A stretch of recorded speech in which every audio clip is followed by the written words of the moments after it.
It's so good to see you. Yeah, so nice to see you, Arlo. How you been? Been good, man. How have you been? I've been good. Yeah, totally. Yeah, just getting ready for the holiday and everything. Yeah, what's your Christmas cooking project? What were you working on? Well, is this coming out before or after the holiday? I think this is gonna come out probably right before. Oh, okay. I don't know if I should tell you then because I'm afraid people will hear what I'm gonna get them. But I've basically been in the kitchen. I'll give you a little hint. Been in the kitchen cooking, and I'm making individual gifts this year. And I'm actually working with, here's my little hint, I'm working with a recipe that I've modified and that has been helped by the artist Flintwick. Cool. Yeah, so Flintwick is hugely helping this year with my little Christmas prezzies, making a very, very complicated little thing that he once gave me a gift, and I tried his recipe in this particular thing, and he nailed it so well. So he let me in on some little secrets. So now we have a little sound design and gourmet cooking relationship. That's amazing. What are some things that you've cooked in the past that you guys have like cooked together, or like what are some things that you've made with Flintwick, like other non-holiday? I've never actually made food with him before, but he's really talented at so many things, including cooking. And he gifted me about a year ago something really delicious, and so I've been trying to incorporate some of his ideas into my project. I feel like I'm being very elusive right now. No, it's okay. I totally get it.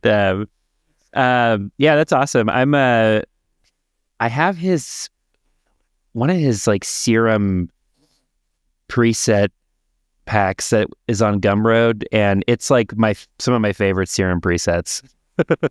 Oh yeah, he's such a talented sound designer. Yeah, one of the best. He's amazing. So how's life in Scotland been treating you? Yeah, fairly good. Everything's been really busy this year. I actually am really looking forward to just staying still.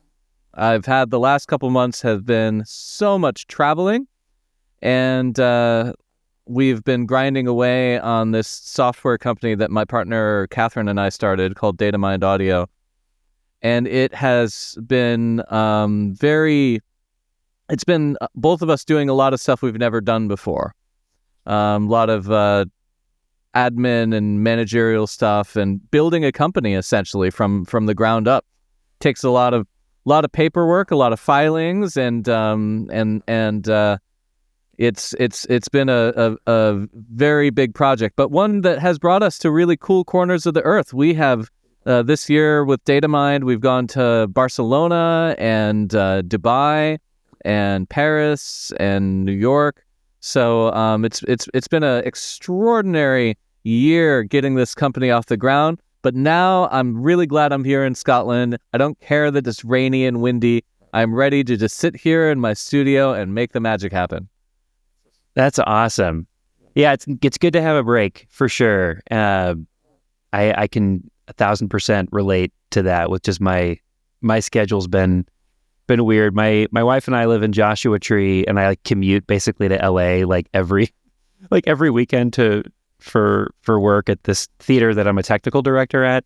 And Cool. it's like it's just but it feel and I've been staying in LA, and it's starting to like wear on me, where I'm like, I think we need to move back to to the city and not live like 2 hours away. But I live 2 hours away from civilization too. I mean, it's ups and downs for that. Totally. Like there's something about it that is just so meditative and awesome. And I'm like, I can see the stars, and I'm like at peace. And when I'm at home, I feel like really good. And then it's like having to commute. And I guess just for me, it's just like the frequency of which I have to do it is starting to outweigh what's nice about living in the middle of nowhere. Yeah, I feel that, man. But it's so cool about DataMind Audio. I'm like such a fan. I've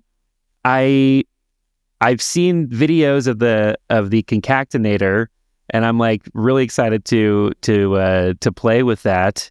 Can you tell me a little bit about that plugin in particular and what it does and how it works? Sure. I went back to school to get my master's during the pandemic. When the pandemic went down, I was here in Scotland, and you can only be in Scotland as an American citizen for like 6 months before they kick you out. So it occurred to me that I had been working for Berklee College of Music for a long time, in the master's program, and I had been writing classes and been the advisor, and I even spoke at graduation, but I didn't have a master's myself. So when the whole world shut down, I decided to become a better sound designer. And one thing that really helped to catalyze that was hearing this album by Rob Clouth, my favorite electronic music producer. And that's been true for like 10 years. You go back to Berkeley, Valencia, you got students coming in and say, who's the best living electronic music producer? I would have said just then, Rob Clouth. I still believe it. And he had never released a full-length album until the month that the pandemic happened. Whoa. And I was waiting to listen to this album. The whole world was crazy. Actually, I had to cancel tour, cut it off early, come back to the UK. Donald Trump was talking about drinking bleach, so we were worried about the borders getting closed. So I came back, and I had it took a little while to kind of settle down, get comfortable, but then the perfect night came along where it was a gorgeous sunset, and it was me and my partner Catherine, and we didn't have anything to do for the rest of that evening, and we drew a line in the sand and said, all right, tonight we bust out the good whiskey, and we're going to watch the sunset. I'm going to set up my speakers in the most comfiest place of the house, and we're going to listen to the new album by Rob Clouth called 0 Point. And so we had this 2-person listening party, and that one listen was, I think I can divide my career as a sound designer into 2 portions, before and after that listen. That it totally, it reminded me that even though I felt like I was at the top of my game on some things, I was teaching, I had released records, and that album reminded me that I had still so much further to go, that there were still total unlocked worlds in sound that I hadn't even come close to tapping into. So that album was like a wake-up call for me that I was like, I need to, there's a way up to hit the ceiling of becoming the best sound designer that anyone could be. The best, combining that with transformative, forward-thinking electronic music production, So right around that time was right when I was starting to think about going back to college. And Sonar Barcelona happened, and Rob spoke at Sonar, and he said, he talked about this album, the production behind it. And he mentioned that he created his own software to make the sound design on the album. And he cited the study that went into it. And he said, this is an algorithm that I mostly gleaned from a paper that came out from Dreiger in 2015 called Let It Be, a NMF approach to audio mosaicing. So what Dreiger figured out was if you analyze the spectrum of a corpus and a target, what you can do is basically do an analysis on some target. So that is like a musical form or something. And then a corpus can be an arbitrary collection of sounds. And if you do an analysis on the two, then you can use this algorithm to match portions of the corpus to portions of the target. And thus, you can recreate any sound using an arbitrary collection of other sounds. And so this is like data science meets granular synthesis. And you've been in my classes. I spent a lot of time talking about how to make your music more complex, doing more with less, like by randomizing sounds. That's a big way. Like let's take this folder full of sounds and randomly move through it.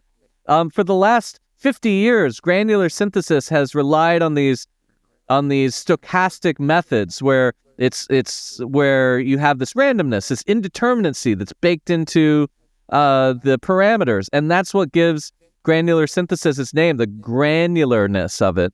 In order to make something sound like there's a lot of grains, a lot of raindrops, or grains of rice or something, you have to randomize the durations, the amplitude, the pitch.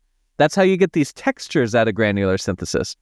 But when you randomize parameters, that's where the logic stops. You say, I pick a number between 1 and 0. I've randomized it.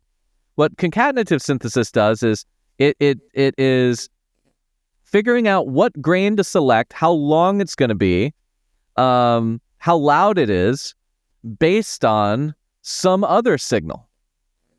So it's analyzing this other signal and saying, oh, okay, we're looking for something that sounds like ooh, right? So it goes to the whole corpus, looks at 1,000 sounds, and says, oh, that is the closest thing to ooh, and it takes it and automatically grabs it and recreates that part of a temporal structure. Anyway, this technique became the focus to my master's research. When I went back to school at the University of Edinburgh during the pandemic, I just really wanted to learn how Rob Clouth made 0 point.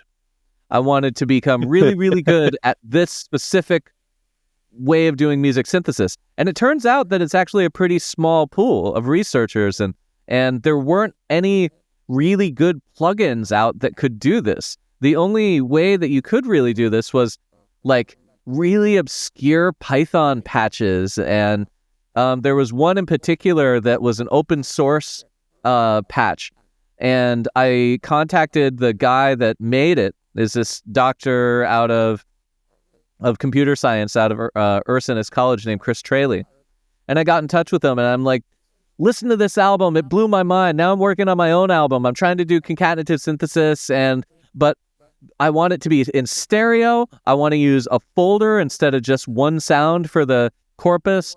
I have all these specs. And so him and my buddy Alex Russo, these guys worked kind of back and forth a little bit to kind of tune up the algorithm to be up to the Rob Clouth 0 point specs. And once they got it ready, I could finally do this sound design technique. But the problem is that you have to use Python to do it. And it took forever. If I wanted like 10 seconds of music, I might have to wait all night for that to happen on my computer. It was an offline process, and it was iterative, and it was quite a process. So my fascination with granular synthesis didn't stop there. I was also looking at a bunch of other ways to do it. There's some ways in Max you can do it back, or you could do it back at the time. A project called Mubu from Earcam gave you some analysis tools that could be paired with granular stuff. Flucoma was another cool one at the time. In Max, that was the only way that you could do this Let It Be algorithm. I worked with I went to a workshop with these guys how to work with the Flucoma tool set. And you're in the right room when you're the dumbest guy in the room. Totally. I was totally the dumbest guy in the room. I'm coming in there like, yeah, I'm trying to make cool sound design, and these guys are on another level of like calculus. And so yeah, I found myself tiptoeing into this whole realm of data science. It's basically this whole field called music information retrieval. And this is the field that's responsible for like Shazam. A lot of the maths in this field went to Shazam. Like how can you quickly identify what a sound is and match it to a huge database? How do you do that? Yeah. So I'm trying to do it in like a music production creative format, and it turned out that there was not a ton of people trying to do that. And anyway, I went through this whole program. I got my master's. I did this research. I produced an album that still isn't out yet. I've been kind of sitting on it now for 2 years since finishing it. And yeah, I kind of after getting my master's, I kind of went back to doing teaching and music production. And then I know this is a long story, but I'm getting to the concatenator now. Just a couple of months ago, the guy that I originally hit up that had the Python implementation of the Dryger method, Chris Traley, he shot me a message and he's like, "Hey man, I was so into the album that you made in that era, and I loved being a part of creating the software for that. And I didn't even think that this fun algorithm could be used to make such provocative music. So I started thinking about the fundamental problem in this project that you had brought up, which is, damn, I wish that you could do this in real time and not wait for 10 hours for 10 seconds." Yeah. Yeah. So he said, I got to work on that, and it took him about a year, but I figured it out. So he hit me up and he's like, I cracked the absolute riddle of raw. The reason that this problem was so hard to crack is that when you have non-real time audio, a waveform that already exists, a loop, then you can look at the beginning and you can look at the end of it, and you can kind of figure out the whole temporality of it, right? Okay, this is a kick drum. It goes, doo, and this goes, rip, and this goes, beep, beep, beep, beep. And then you can select sounds and say, this is good for that, and that's good for that. Oh, and this boo is right here.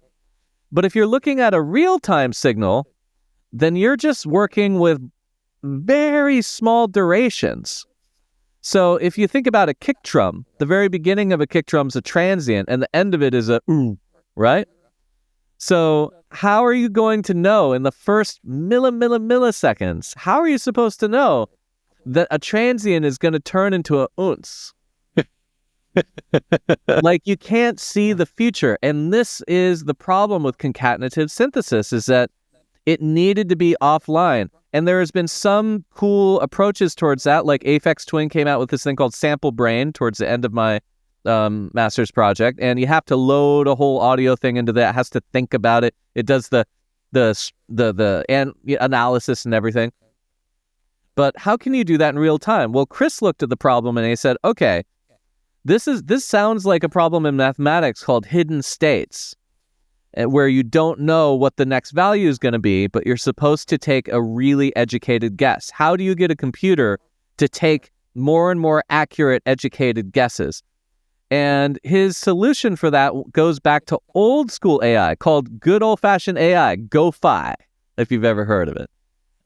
This concept of using Bayes' formula and what's called a particle filter, where the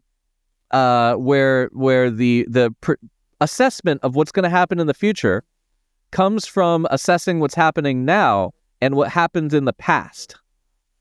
So if you can keep track of how well you've done by guessing in previous guesses and in your current guess, you can gauge where things are going in the future, theoretically. Whoa. And they use this for all kinds of like top-level maths out there. They use this on the stock market. They use this on all sorts of things. And this was a very old-school way of doing AI, because it has to do with decision-making. It has to do with how did that happen? Simulating decision-making, So what he did was he took that old-fashioned formula and he applied it to concatenative synthesis. So finally we get to the concatenator algorithm. What this does is it basically every single block, every single couple milliseconds, 20-something milliseconds, it fires thousands of darts. Think of it this way. It fires thousands of darts called particles at the whole corpus. And it does a really quick spectral analysis on 1,000 random spots, right? And it looks at all of those all at once and says, which one best matches this 20-second millisecond block that's coming in? And it does like a vote, and it says, you're the best match. So after it picks a match, there's a probability that the next block will probably still be the same block. So in time. So not the same block, but the next block, the next 20 milliseconds of that block. And then the next 20 milliseconds of that block. And then the next 20 milliseconds. Thus creating the kick drum. The Bayes formula says that that the probability that you've landed on the right spot, if it was I'm probably getting this wrong because I'm not a math whiz. If it was correct in the first place, basically now the vote is, do I change to another sound or do I stick on it? So instead of needing to update and check all the other blocks, it basically keeps voting, is this the best one? Yes? Okay, I'm going to stick on it. Is the next window still the best one? Yes? Okay, I'm going to stick on it. And that's how you get to a full from all of these little granular moments. So all of this is happening at the processor level. It's all happening fast. You don't need a GPU. This is old-fashioned AI. So Wow. It used to be that you need to really big computer to do this. Now the AI community's all moved on to neural networks, and you can do this old-fashioned AI on the CPU fast, really fast. Fast as a block size inside of Ableton. So it's firing off these probability darts. It's rating all of them, every single block, every sample, and it's returning a result and then grading that result, how it does for in subsequent blocks, and temporally keeps it cohesive. So that is how we got to the concatenator. That's a long. It's been a 4-year journey for me to finally get to where you can do the 0-point granular synthesis technique in real time. And the way that Chris designed it is that you can have an unlimited number of samples in this thing. You're only limited by your processor speed. So if you had unlimited RAM and unlimited CPU, there's no limit for how much you can put in here. That is wild to me. Yeah. You're only limited by RAM and your RAM and your CPU. So as computers get better, this algorithm is going to get even spicier. Oh, completely. And I mean, this is kind of making me think about, did you see the Google fired up their quantum computer? This is maybe a week ago. And I saw that. And I'm like, when are we going to have those in our MacBooks? I mean, imagine the mathematics and the processing that could be done, when we have those. And I mean, I feel like at some point in time we're going to have them. I mean, it's not right. Like it's just the rate at which things have been going. It seems to me that it's only going to get better and better from here. And all of this, all of the AI stuff will just continue to get even better as well. That, I would say yes and no.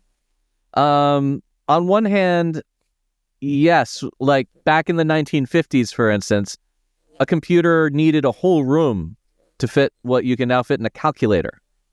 So processors have gotten faster and faster. It's all gonna probably happen to GPUs too. That is true. But I think as I've gotten older and I've grown more gray hairs in my beard, I've come to realize that there's never a guarantee that things always get better. That I think that we should always be living in our current age of music as if we are right in the middle of the golden age. Yeah, I feel that. And I think I would apply that to just life in general, my own sort of reaction to the world at large or current events is that I have to just center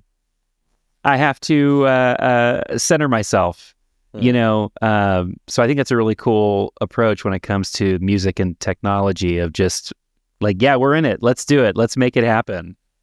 Yeah. I mean, because if you think about it, when the electric guitar was invented, it was only a decade until Hendrix got his hands on it, and then that sound became huge and wild. And by the time we were on heavy metal, we had already gotten through the 70s, And everyone considers the 70s, the fusion of gear and talent and innovation happening. That was a golden age. And I mean, the story keeps going, and now the further we get from it, the harder it is to actually get those sounds again. I've got so many tape emulators. I love my tape emulators. I got my tube emulators.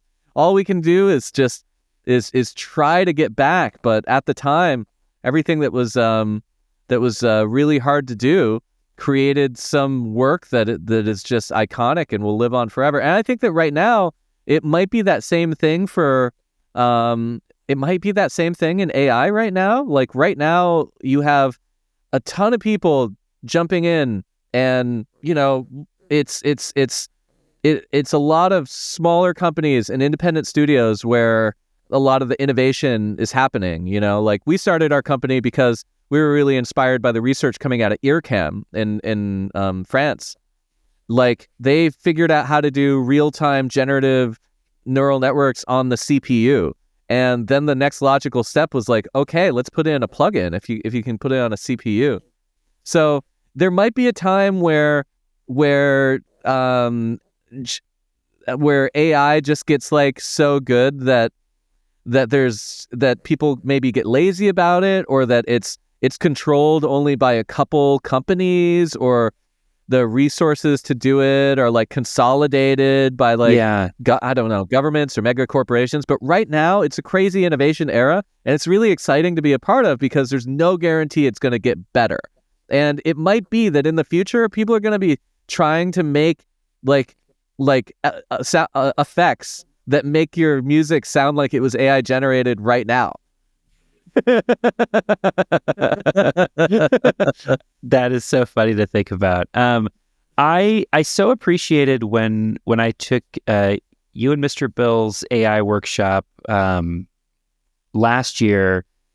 It was like so cool to have an understanding of how a lot of this stuff operates under the hood. And one, it made me very less apprehensive towards it because I saw how cool it was, and also understanding what it does, with like understanding what generative synthesis does and how models are trained and all that. And I have been, what is fascinating to me about it is the idea of like, this is what this neural network is going to interpolate, the sound to be. And I am a fan of the weird sounds that the computer, will come up with. And I know that there's like I often find myself getting into, like debates or discussions with people about AI or ethical use of AI.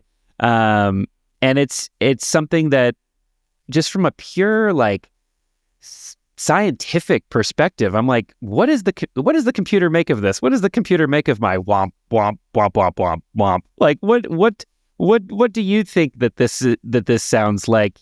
Based upon this corpus of training material, and I love how just interesting and sometimes messy, and like I love like the nitty gritty behind all of it. And I think when most people think about AI, they think about ChatGPT, or they think about, Suno or things like that. But I think the applications of the sound design, applications of it, I think are so incredible. I'm just like so into it. I think it's such a cool thing.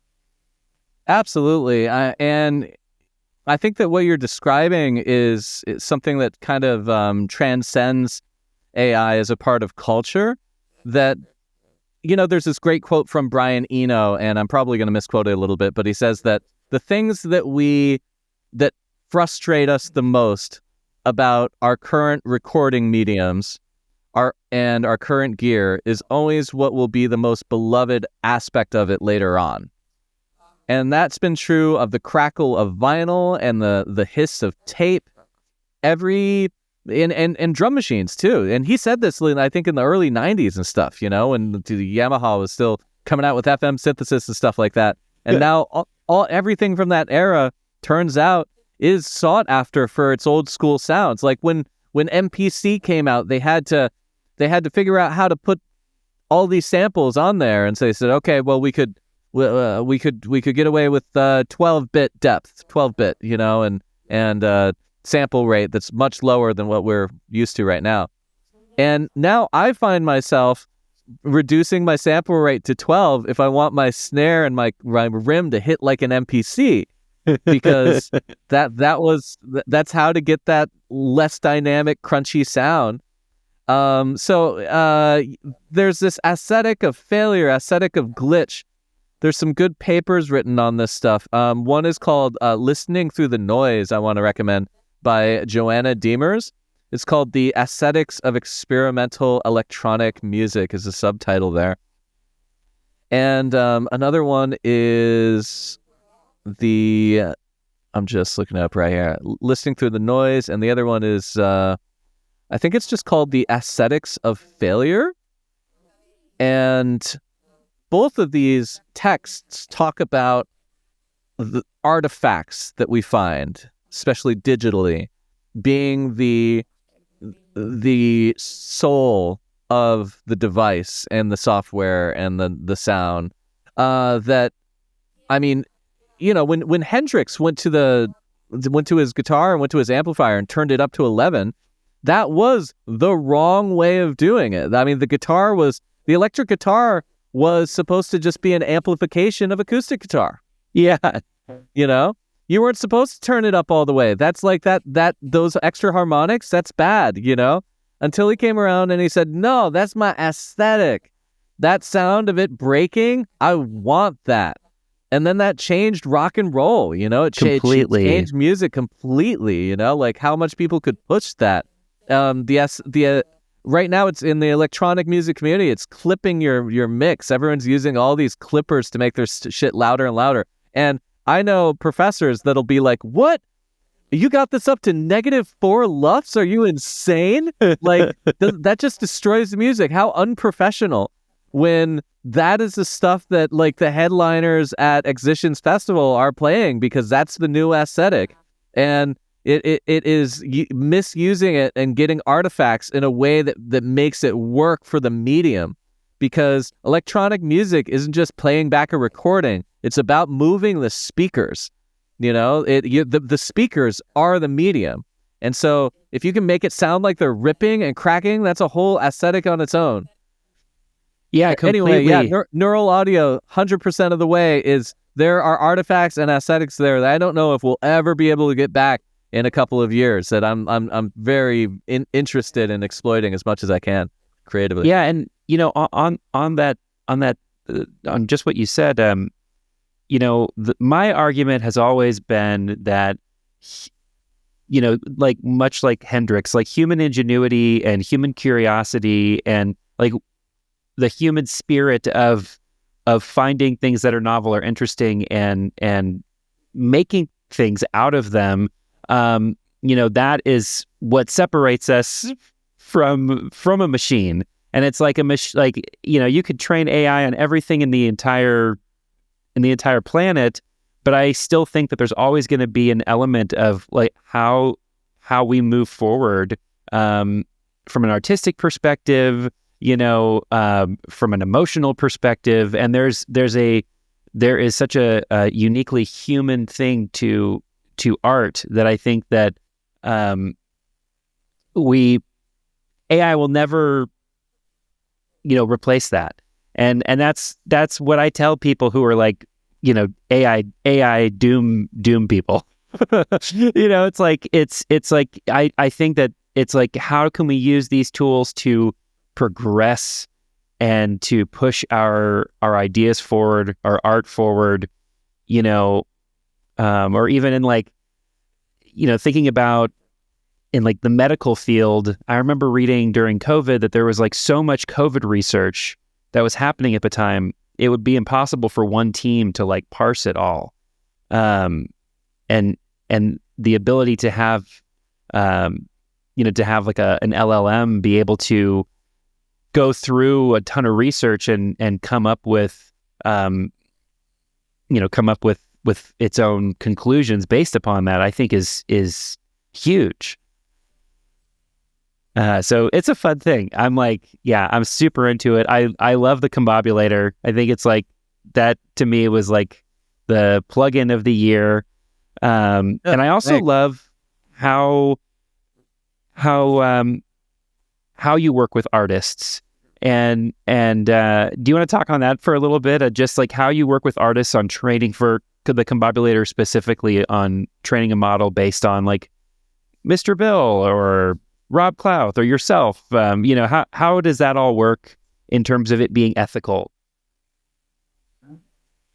Well, I mean, ethics to me are very pretty straightforward. Whenever people talk about in AI space or in business, ethics comes down to, is this hurting anybody? Or one, and is this misrepresenting anybody? So am I saying that I'm Drake when I'm really not? Is this misrepresenting the wishes of somebody? And if you're not hurting anybody, if you're not misrepresenting anybody, you're otherwise being honest about what you're doing, then pretty much it's pretty broadly ethical. Yeah. And I think that the main ethics discussion in AI doesn't actually have to do with AI. It has to do with the training data. For sure. How do you train an AI? Which is actually really interesting about AI. Like if you wanted to code, a program that does Pong, right? No one's ever done it before. You'd have to hard code those ideas into existence. Now AI can make Pong like really, really quickly in ChatGPT, but the only reason it knows how to do that is because of all the human ingenuity and all the training data and everything it's seen. It's been able to learn. So it's the first technology that's come around where programmatically it wouldn't exist if it wasn't for years and years and years and years of data of all of humanity kind of feeding it, which I just find is interesting in the first place. Anyway, so the ethics of AI really comes back to the training data. Anytime anyone's complaining about an image generator or anything else, it's like, well, where did you get every single artist on the planet's written permission to use every single image that went into this? If no, then it's unethical. There are these arguments around, and I'm not saying I don't have all the answers myself, but one thing I think that's really interesting when it comes to like researchers, they're looking for ethical data sets. Oh yes, yeah, we use this ethical data set because this is open source, and this here is the llama data set, and this is, yeah, I think a lot of the time, it's people that are researching AI sometimes forget that data sets, it literally just stuff that humans make. That's it. It's just the crap that we got laying around most of the time. That data sets are people. Data sets are just human output. That's all it is. And so when it came to us needing data to train a neural network on, it wasn't let's go on the internet and find a data set. I was like, well, what do we want this to do? We want it to make really cool sound design? Cool. I know cool sound designers. So the first person we called up was my buddy Woog, my favorite sound designer, next to Rob. And we called him up and said, hey man, we're training neural networks to make crazy sounds. Can you send over every sound you've ever made? And all of your tracks and all of your garbage and everything, your live shows and everything. Can we send us a goodie pack with everything? And he was like, dude, that sounds awesome. Sure. So it can be that simple sometimes. Totally. Hell yeah. All the artists, tell them what you're doing, tell them what you're going to use it for. And then when we finally got to where we established it as a business and we were going to bring it to market and stuff, the contract we put in front of all these artists, it was designed after a record deal. So they were very familiar with the terms. When you sign your music to a record, the record label, at least when I've done deals, the record label doesn't own the music. You're giving them the license to sell a product that was made from the music. It's so they do all the work in selling it. You've done all the intangible work in creating this amazing, valuable, creative thing. And then you split the profits 50-50. So when we go to artists and train models, we've brought a 50-50 contract. Seems pretty fair. You've spent your entire life making this pile of sounds, and we're going to take it and turn it into a model that can make a whole bunch of sounds that kind of sound like what you've done. And then we're going to go through the trouble of selling it. And then whenever we make a buck, you make 50 cents. That's great. I think that's so very cool. Straightforward. Yeah, it's I love what I love about it too, just in the broad sense of like you being a musician and you having this company.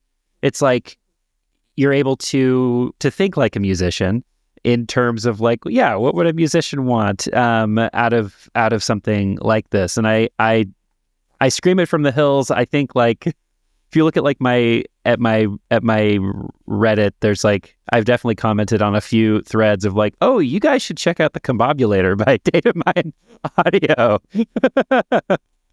Thanks, man. Yeah, you're welcome. Every bit helps. It's just yeah, it's like it's really cool to me, and also just going through like the page of like all the available models. It's just like the coolest artists. You guys have like the coolest people in this space. In this silly world of electronic music that we all love. But it's like you have like some of the coolest sound designers and artists that are like on board and have done this. And I just think it's like it's just such a cool thing. And I want more people to know about it and to understand it and play with it. Thanks, I do too. Yeah. And yeah, I mean, all these artists that are on the site are people that I either had prior relationships with or were friends of friends. And also, the cool thing about being in electronic music is that we're in an era where artists, at least for this kind of music that we make, bass music and sound design, trippy music. I don't know how to call tipper and stuff like that. For this genre, we don't generally sign our soul away to major labels. So almost all the artists there, pretty much, all the artists there, the sounds that we're working with here are outside of the big three, outside of the Sony, Universal, Warner Brothers world. Once you get to artists that are deeply signed in and locked into these 10-year contracts, then working with stems and masters and stuff becomes a little bit more complicated. But fortunately for me, all of the sound designers that I admire the most, they own their own masters, they own their own sounds, they've made their own sounds. Like, I'm not trying to work with artists that just go onto Spotify or Splice and just download loops and put together loops, because the Combobulator doesn't learn how brilliant you are as a composer. It doesn't do diffusion, doesn't do time-based synthesis. It learns timbre. So if you're not an artist that's trying to generate new timbres in the world, then it won't train very well. Yeah, definitely. And there is something to be said, I think, about the quote-unquote bass music community, and something that I have been observing myself just in my own journey. But I feel like we really are pushing the envelope with what you can do with sound in a super interesting way. And it's like a fun I don't know, it's just like it's like a feel good fun group of people to be around. I have very much like enjoyed that, and how people make their sounds and what people find interesting out of these like weird sounds. And sound design in general, it's like it's so fascinating to me what you'll hear, what a person will hear, and be like, that is the sound that needs to go on this record. That sound is like insane, from like an hour of doing a mud pie or something. So I love that it's like, it's just a bunch of badass sound designers, very like punk rock. I would equate the bass music community to probably like the modern punk rock with nerds, and just like the sensibilities there. And yeah, it's such a cool, it's just, we're in like a new frontier, and it's just so cool to me that I can like load up like a Mr. Bill model and go like, what would it sound like? What would this model think if I was like going like dee dee dee dee dee dee dee? What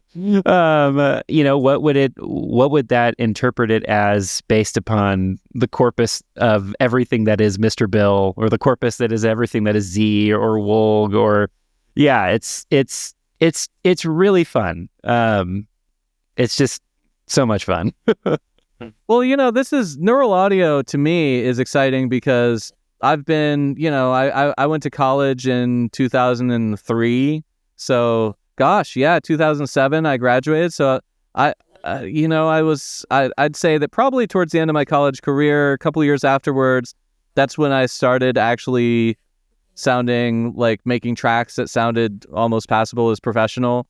So I would say that I've been really making music really professionally, to a professional standard at least, for maybe only 15 years, But I've been in music my whole life, and the entire time I've been in music technology, there hasn't actually been a new way to make sound that's been invented, really. Because even when I was in college, physical models was a thing, but they didn't have the processor power. Convolution reverb was a thing, but didn't have the processing power. You had granular synthesis, but you were also all of the forms of synthesis that we're currently using that's very popular. They existed 20 years ago, and they've only gotten better and more accessible.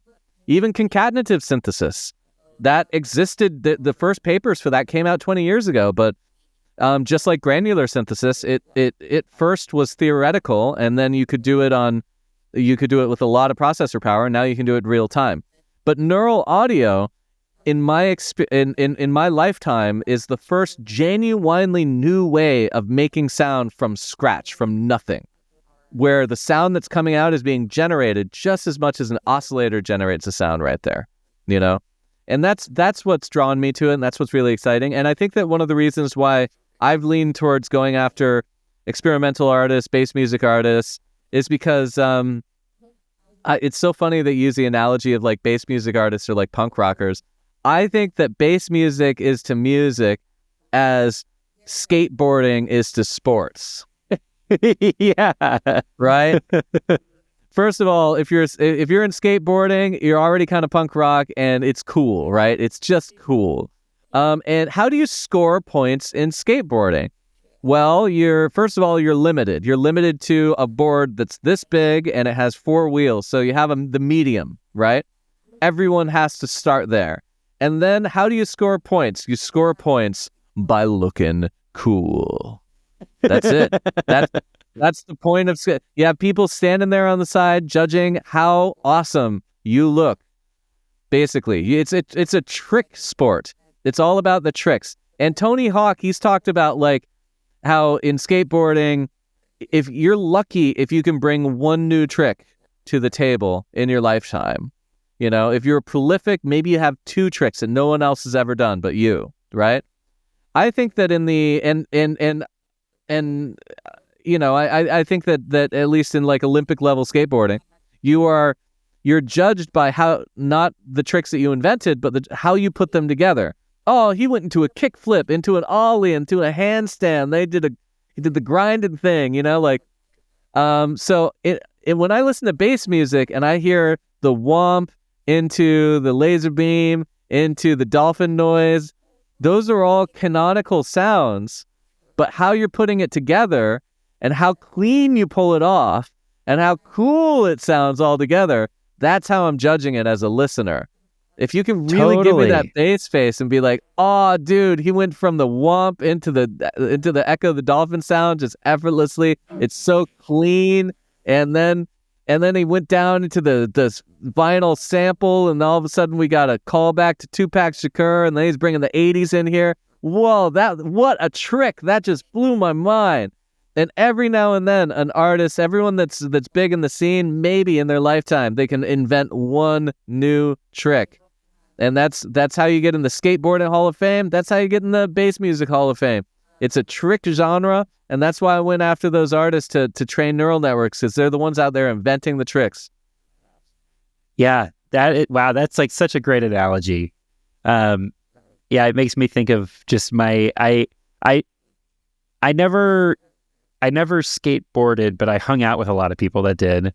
And there's also like the interesting thing in skateboarding is like different people's styles. Like I have a friend, his name is David Gravett, and he does like crazy, his thing is like he's going to be in the hospital because he does like just insane, crazy, like jumping crazy stairs. He's been in like the X Games and then there's like my friend Taylor Clark, who is like, he's more like, he has this more like jazz kind of a feel of how he skateboards. And he doesn't do crazy things that are going to potentially paralyze him, but like people love watching him skate because it's like he's like a jazz musician like in there, and the way that he like will pop up on the board, or like the cool little thing, like the way that his kickflip looks. It's like and they're both skateboarding, and they're both totally valid like styles of skateboarding. And I would say the same goes with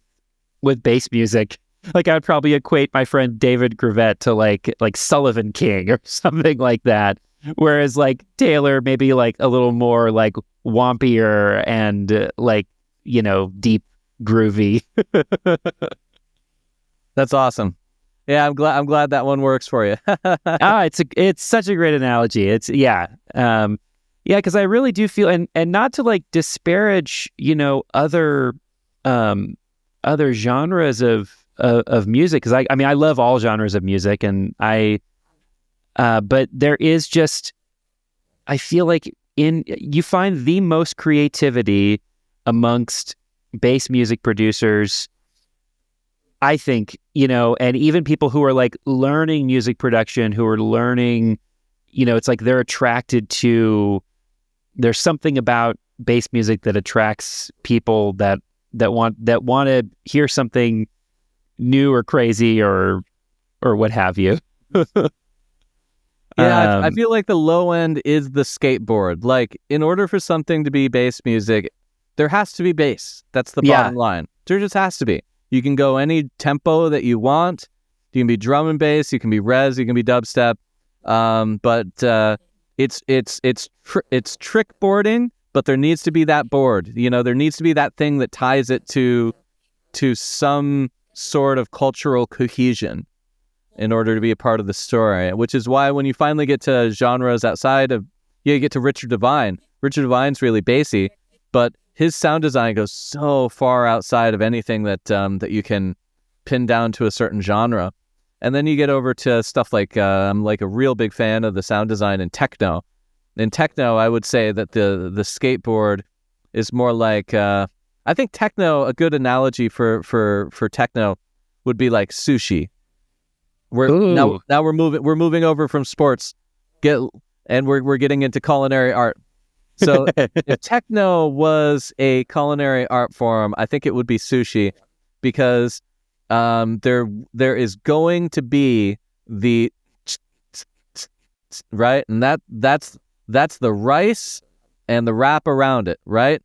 Like that's the one constant that you're probably going to expect from, let's say, 90% of techno. I know there's this whole other scene of techno where they get broken beat and everything, but we'll stick with the beat, right? The beat techno, that's your rice and your seaweed wrap. And then it's all about that one or two beautiful ingredients that you put on top of it. Totally. That defines the whole thing.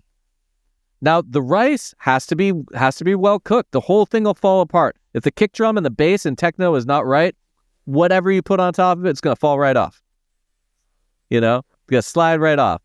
But if you have that strong bass, if you have a really good bottom end, tight transients, nice, beautiful analog compression or something, whatever your secret sauce is to really wrap that part tight, you can sprinkle on top of that just one or two rare ingredients. And that's what you normally get out of techno. You get a sound. Techno is not about the melody. It's not about the chord progression. It's about putting some interesting sound on top of this predictable solid bass. That's awesome. That is a very good analogy for it. Yeah, and because I find myself gravitating, towards the techno that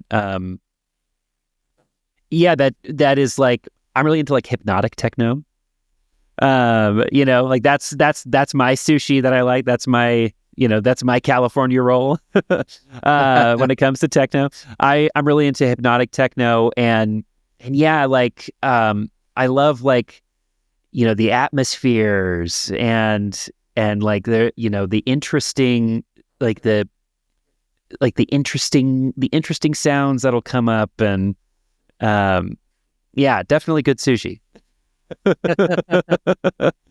I wanted to ask you this, when you were talking about getting your master's, you recently just got your PhD, right? Or are you still working on getting your PhD? Yeah, thanks. I'm actually in progress getting my PhD. Awesome. I just passed my first year annual review, so they're stuck with me right now. That's good. Yeah, I'm studying. I'm going full on into neural audio synthesis, and I'm working with algorithms by Stable Audio. That's been a big focus of what I've been working on, and also with the DataMind algorithms. And basically, how I'm approaching this is as an artist is a compositional degree. My master's is actually a master's of science. This is a doctorate of music composition. It's called creative music practice. So I'm supposed to write a bunch of music and document and write a whole thesis, about 20,000 words along with it. So the way that I'm structuring it is I'm using some really cool, totally new tools to make neural audio focused and compositions. And I'm documenting my progress along the way. And the way I'm approaching my documentation is I'm thinking of it as like I'm making a cookbook or a grimoire. I'm making for instance, with some neural audio tools from Stable Audio, you can do stuff like, prompt a song into existence. You prompt something into existence, like with Suno and Udio. But then you can say, hey, take this thing I just created and then turn it into polka, right?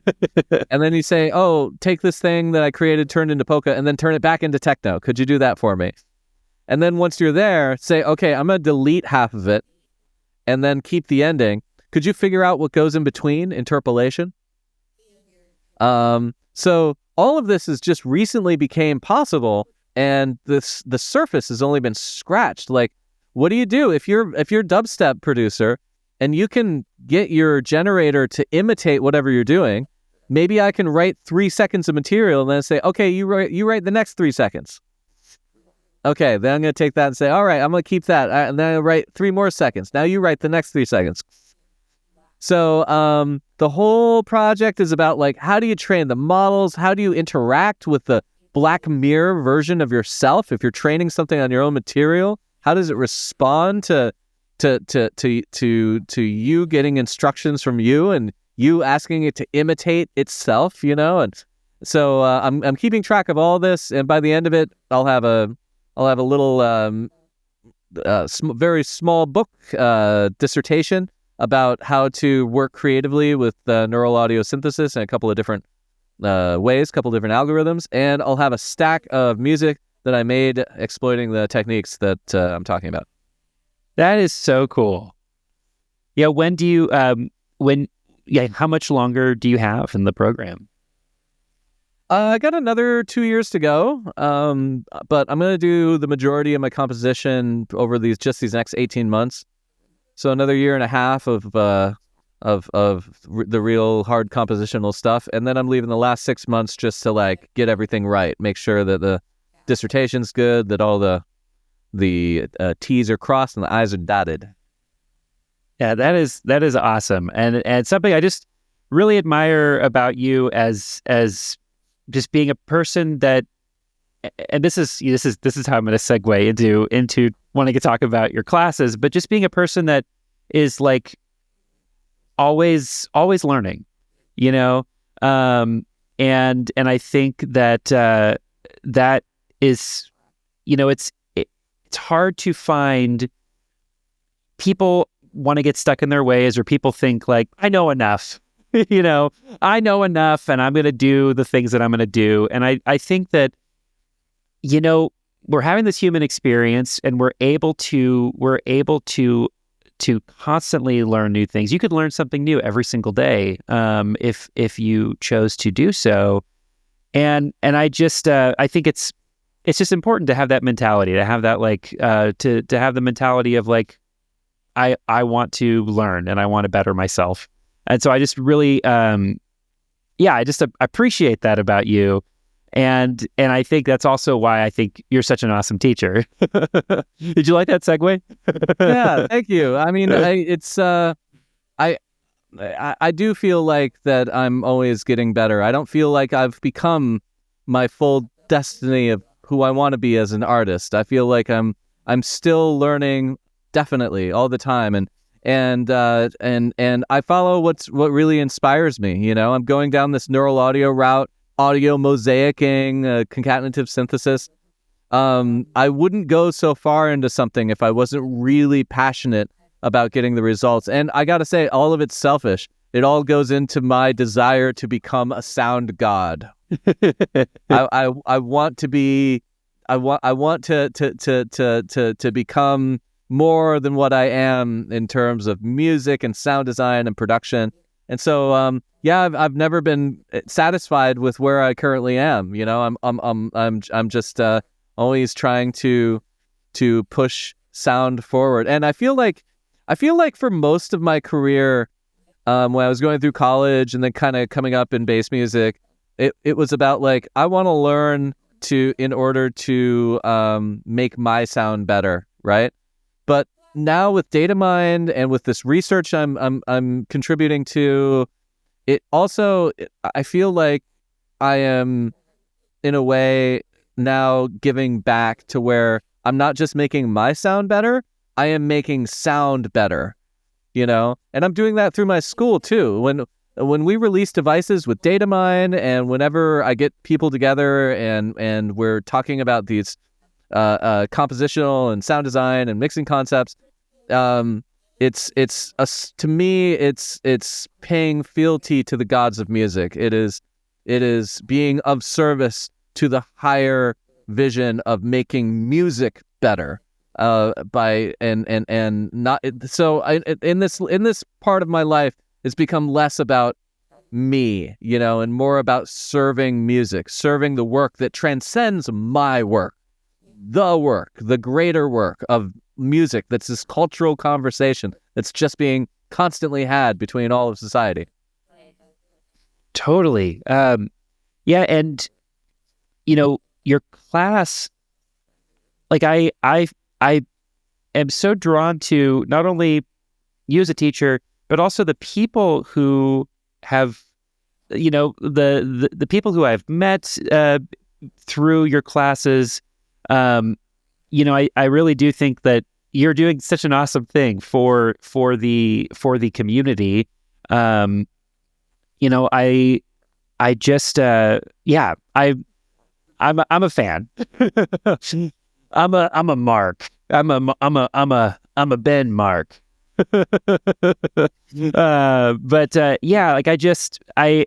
I feel your passion comes through in your teaching, and it's so clear and it's so evident that it's something that you love. And that is what I am, you know, just drawn to as like as a person who is, I've done different things or different tutorials or different programs or whatever, but there's just something really cool about the way you structure your classes and the love and care that I have, witnessed you over the past, like 2 or 3 years that I have been taking classes with you, but just the care that you put into the individual as well, which is like a hard thing to find, I think, in the music learning space. What prompted you to start doing online classes? Well, I worked for Berkeley College of Music's Master's Institute over in Spain for 6 years. And it was a small school, and a lot of what I learned in teaching came from experience and trying things out. And one cool thing about that school is that since it was so small, it was a 1-year master's degree. So each year I could update my curriculum and change what worked and what didn't. So I had 6 years of doing that, 6 years of saying, okay, this class is great, but maybe we talked about this for too long. This was great, but, wow, I really shouldn't fill an hour with this topic or something.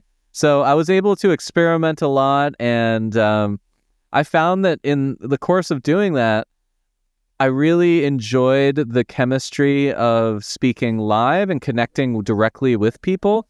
I love working with people in the flesh, because even if it's digitally like we are right now, like I like it that we're able to talk back and forth, and I'm not just talking into a recording. It's not just a record or a writ of something I thought was right at the time. I like it when there's chemistry in the conversation and someone brings up a question and I'm like, that's a really good one. We should go down that wormhole, the dynamically being able to move between worlds in a live format. I really fell in love with that during my tenure at Berkeley Valencia. And I was a master's advisor. I was doing concerts. I was doing a lot of things there. It was a big job. I was on the senior faculty by the time I was leaving. And when I left, I wasn't even planning on leaving. I went on a sabbatical. Technically, I think I'm still on sabbatical. I was never actually officially fired or quit or anything. So I think I still probably work for Berkeley Valencia and maybe on a paper somewhere. When I left, I went to go and spend a year on tour, and that's when the pandemic happened. And when the pandemic went down, I really fell in love with the countryside. I'm out here in Scotland because my partner Catherine lives here. I had my apartment in Spain. I had a bunch of stuff there, and I was planning on going back after a year, but I really fell in love with the country life, and then I really returned to becoming a student again, formally, when I went back and got my master's from the University of Edinburgh. And by the time I finished my master's project, I really wanted to go back to the classroom. And it was my partner Catherine that really encouraged me to do something independently. She said, "Listen, you know how to do this. You know how to manage a class. You know how to do curriculum. Like you should probably just start offering what you would have done at Berkeley Valencia, just to people online. See who wants to join your class."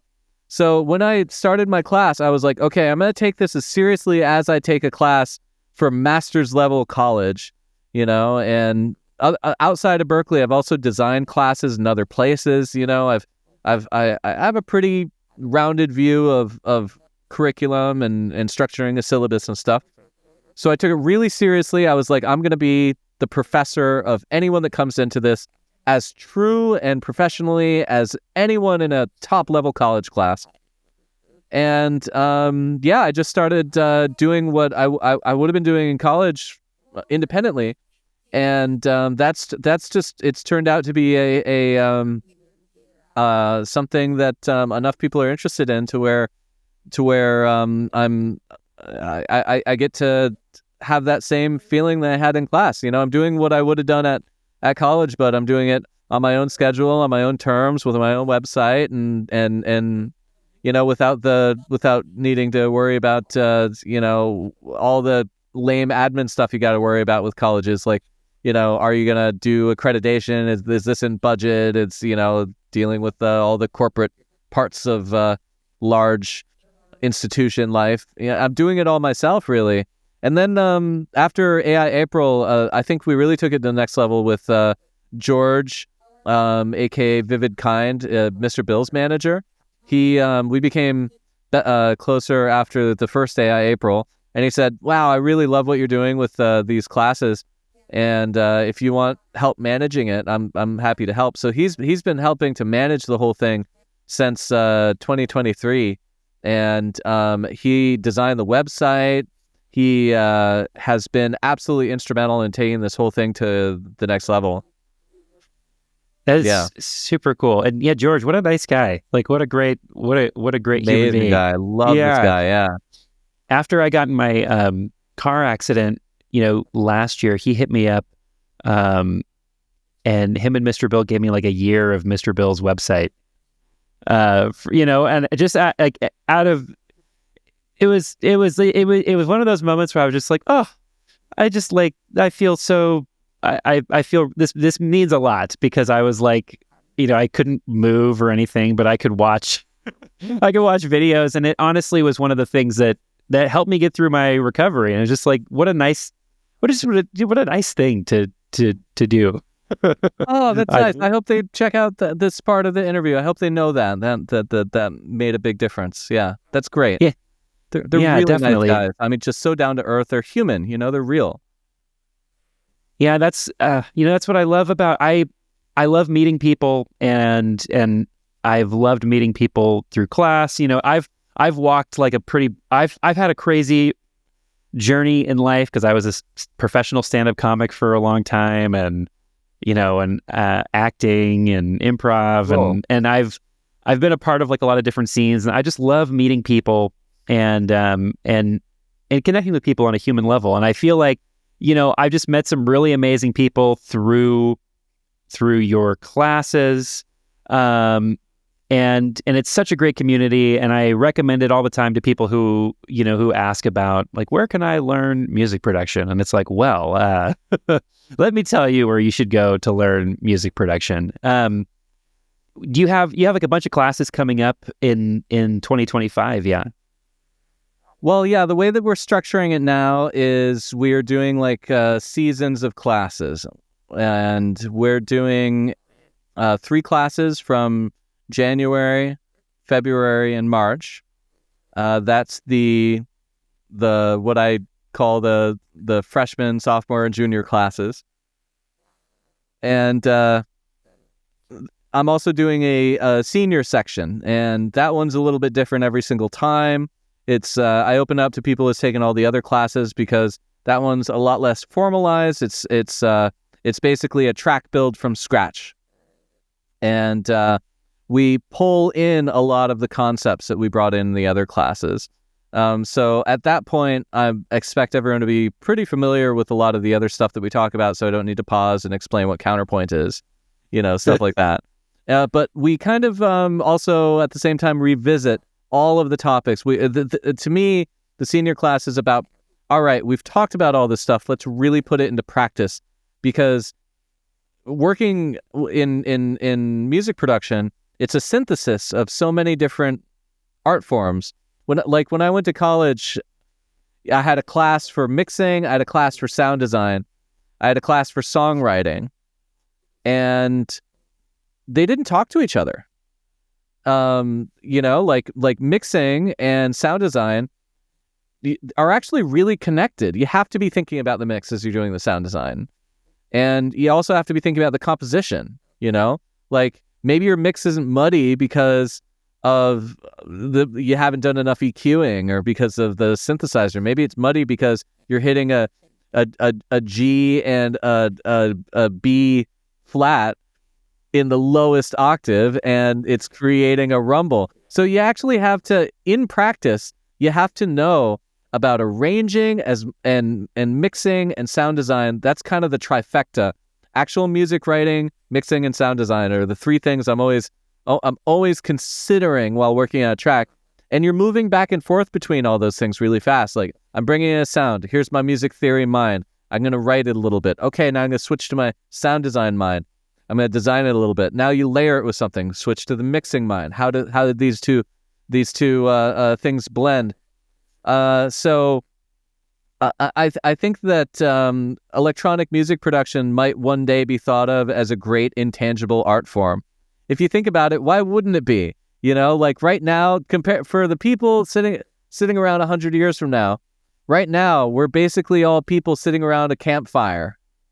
We're all basically cavemen just doing dances in a cave with electronic music.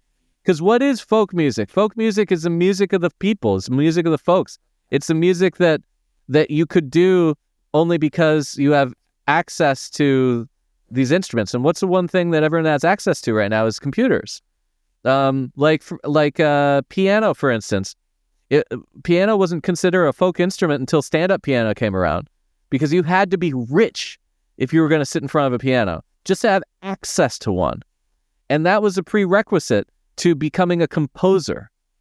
Like the stars that had to align for you to be from a wealthy enough family, affluent enough to where you can even be in the presence of a piano, and then get so good at it that you can write for it and then write for an orchestra. You had to be really well-to-do back in the day.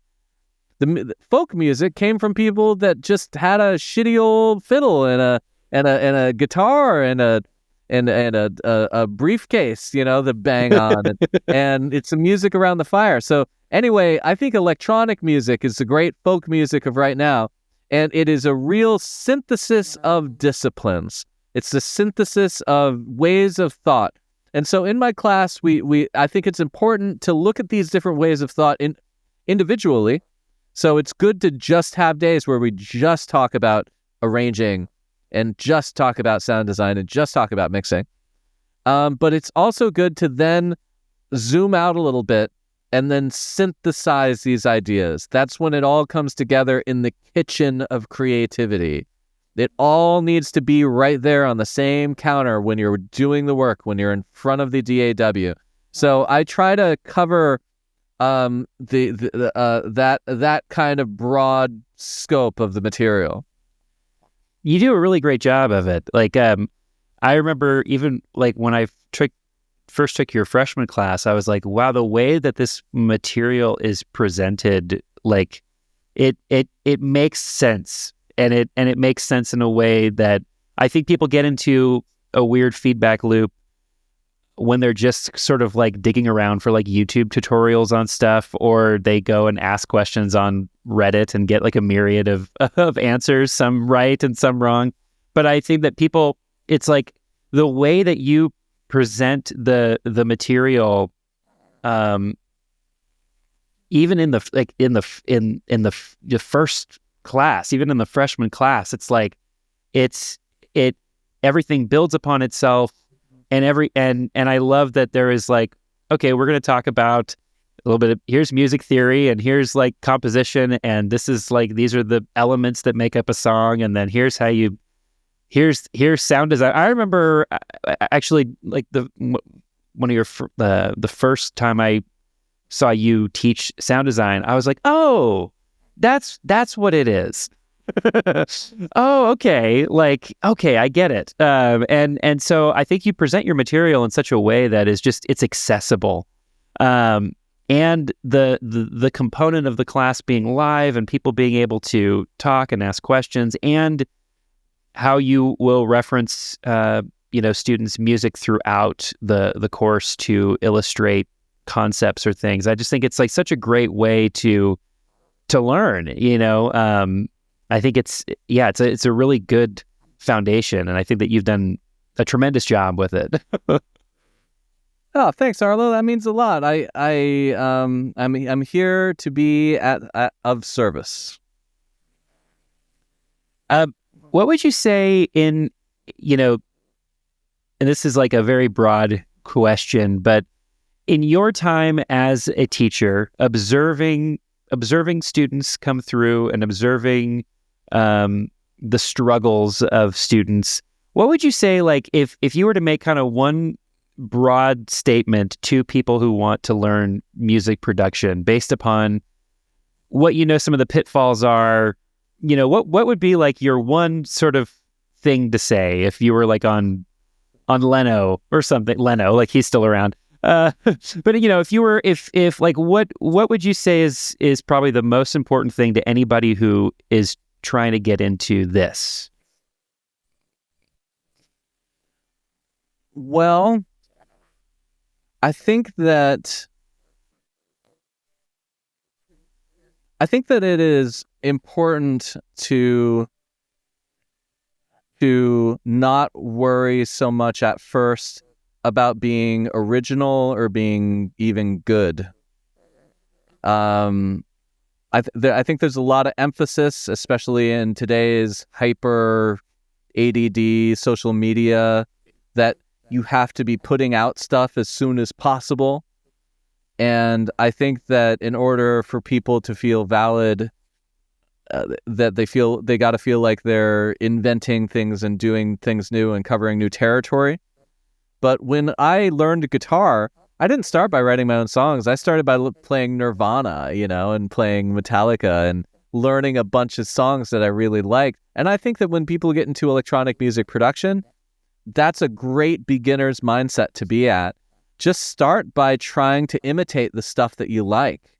And you won't get there right away. It'll be a poor imitation of the stuff that you like, but you did it, and you put the ingredients together, and eventually you'll be making stuff that is that follows some of the conventions that will be deeply ingrained into you the further that you go. And whenever people are getting into electronic music and they start to hit walls, I think a lot of the time people get stuck in the loop. I think that's the time where I really mostly like to get involved in people's musical journey. When you now have a bunch of tracks and you've done the sound and it's sounding good, but it's just not like there to where it matches your taste. That is the hardest chasm to actually face and to finally cross. Is that everyone that gets into music gets into it for pretty much the same reason. We got into music because we heard music that made us say, "Oh my God, I have to do this." Like you and it probably happened many times. It probably happens every single week, every single day for a lot of people. You hear some music and you're like, I cannot be a bystander. I have to be a participant. I cannot just be a spectator. I have to get involved. And a lot of the time it comes from an experience. For me, dance music came from an experience. When I got into electronic music, I wanted to be like Nine Inch Nails and Rob Zombie, I wanted to I was into rock, but like by way of weird electronic music. But same. I also really liked, all of a sudden, like kind of rock electronic came out, like Aphex Twin and Prodigy, and I was like, oh, okay, that's cool too. But it still wasn't dance music. I didn't get it, the whole house music, until I went to Burning Man, and I had this experience on the dance floor where I was like, this is the shit. I want to I want to do this. I have all the skills. Like, I want to make people move. Because this feeling right now that I have, that's all around me, that's just filling up my world right now, I want to get involved with propagating this feeling. So it is good to lead with your inspiration. Like we've all had some experience that made us say, "Shit, I want to do music." That's the most important thing to me now. And we do music not because we think we're going to be really successful at it or reinvent some new genre. I think most of the time that people do music, it's because they can't not do music. I would hate myself if I didn't do music. I think most musicians kind of feel that way. Like, you do music because you have to, right? You absolutely have to. I mean, and if you, honestly, for anyone out there getting into music, if you can do something else, and you should probably do that, music is a long trudge towards this perfection that you'll never get to. And you have to learn to love the journey. I've fallen completely in love with the journey. I'm probably never going to stop learning how to do new things and how to improve. And there will always be some ceiling, some greater spot to go to that I aspire to. And I mean, I think that in my younger days, I used to think, oh, once I reach this level, then I'll be professional. Then I'll be satisfied with who I am. Then I'll be satisfied with my music will have finally become actualized. When music is actually just, doesn't matter how often you aren't releasing it, it is an ongoing conversation between yourself and the universe. It's you putting out and propagating the energy that you wish to be out there. It's you getting involved with what drives and inspires you and lights you up and makes you passionate and makes you breathe. That's why people get into music.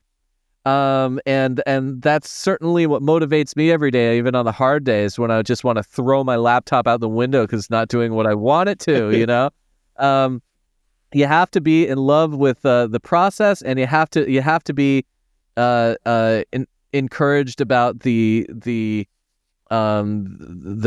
journey, the journey, because there will never be a moment where where you've made it, making it, feeling like you've achieved something. It's like an island, you're there, you Completely. get to enjoy it for a moment, and you're like, yeah, I did it. I'm on stage at one of my favorite venues. I'm playing music. There are a lot of people here. Everyone's vibing. I've really become something that I saw in my head that I said, I wish I could do that. I'm doing that now. Or maybe it's something like that doesn't involve other people. Maybe you're like, I really wanted to make music that you couldn't tell the difference between this and something professional. And I'm listening to it. I'm mixing it in. Holy moly, I've done it. I've created something that sounds as fat as something that's professional. There's always the next island to swim to, So music for me and finding who I am as an artist has been about really enjoying those small successes and really enjoying those moments, feeling like, yeah, I did it. I made it. And then the next day, strapping right in and continuing on and keep and getting to that next island. I love that. It's so important. I think in life in general, and I can say this from my perspective, with comedy and acting and such. Like I'm really into narrative improvisation, which is like a niche within a niche, within a niche. Like it is like we do like improvised plays, and you have to really love improvisation to do it, because there's no glory in it. No one, you're not like you're not going to get just like paid a bunch of big bucks to come and like improvise Ibsen this somewhere. You do it because you love it. And I think with any sort of a pursuit, with any creative pursuit, certainly it's like you said, it's like you just have to enjoy where you're at and the journey. And I often see a lot of times people, they're not in like the present because they're too much thinking about like, how can I be this or that? And one time I was with my buddy and we were hanging out with Louis Anderson, and we were like opening up for him at Excalibur in Vegas, and we were hanging out in his penthouse. And he said to us, he was like, you guys, you're going to look back on this time of your life and you're going to go, that was the best time of our lives, just trying to figure it out. And that has like stuck with me of like, yeah, like these are right now is the best time, like right now. And if I'm not feeling fulfilled in what I'm doing, then why do it? And so something I try to impart on people, and in various walks of life, is to like soak it up and to enjoy and to be. And I think that is like so important and so valid. I'm so glad that you touched on that. Absolutely. Yeah. You don't know it's the good old days till the good old days is gone. And so that's why I said in the very beginning is that you have to always just assume that you are right now in a golden era. And if you can really slap yourself into that mindset whenever it feels tough, and then say, no, right now, this is the golden era right now. The ingredients that are around me is the sauce. then I think that can be a real motivator for seizing the moment. Completely. Ben, I've really enjoyed talking with you today. Thank you so much for coming on here and doing this. Do you want to plug, links to things? I guess this would be the time to do that. Yeah, sure. Okay. All right. Hello. This is Encanti. Please listen to my music. Zebbler Encanti Experience.com. We'll be coming out with a new album really soon. Also, if you'd like to hear more of my voice and talk about music some more, you can always join my classroom, Encanti.com.